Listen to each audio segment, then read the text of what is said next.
Burada Allah Resulü s.ə.v-dən xüsusi hədisləri toplayıbdır İmam Nəvəvi və burada mövzular əsasında,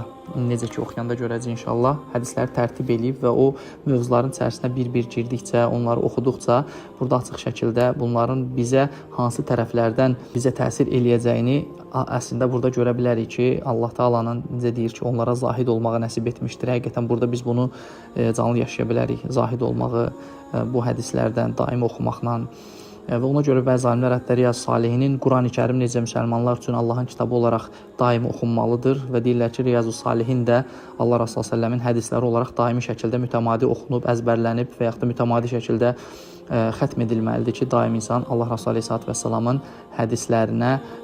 belə deyək, öyrəşsin və yaxud da onları hər zaman nə etsin, onları hər zaman eşitsin. Və burada diqqət etsəz deyir, zahid olmağı nəsib edibdir, öz nəfslərinə nəzarət etməli. Yəni bu hədisləri mütəmadi oxuyan insanlar həqiqətən zahid olmağa müyəssər olarlar, öz nəfslərinə nəzarət etməyə, daim düşünməyə, tədəbbür etməyə, öyüd nəsihət almağa, unutduqlarını xatırlamağa və Allaha özlərini itaət etdirməyə, əbədi qalacaqları axirət yurduna hazırlıq görməyə və bu dediyi şeylərin hamısını Allahın izni ilə buradakı Peyğəmbər s.ə.v-in hədislərində və həmçinin onu da deməyi unutduq ki, burada Quran-ı Kərimdən də mövzularla bağlı ayətləri İmam Nəvəvi toplamışdır.